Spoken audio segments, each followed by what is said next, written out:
Sapantun kayu lapuk, indah mungkin kata pakai nantalata di unggun saro.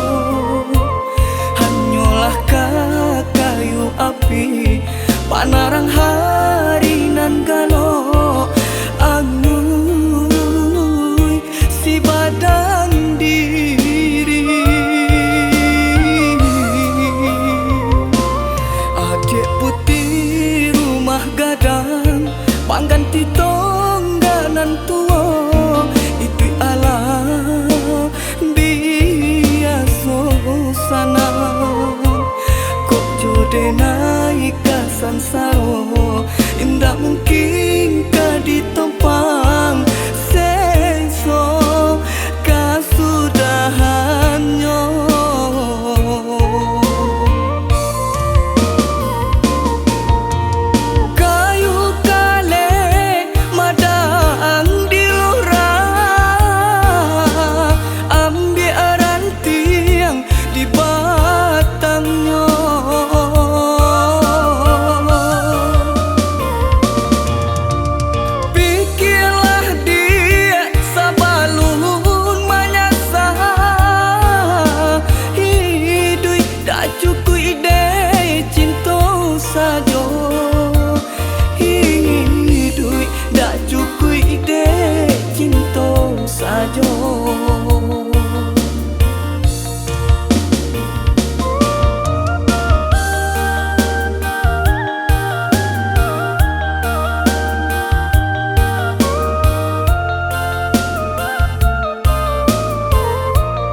Sapantun kayu lapuk, indah mungkin kata pakai nantalata di unggun saro.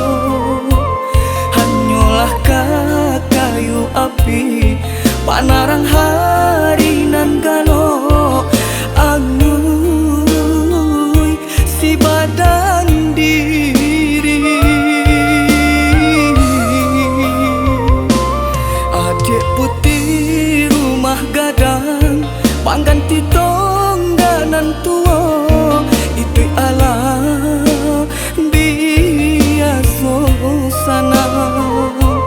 Kok jode naik kasan saro indah mungkin ka ditopang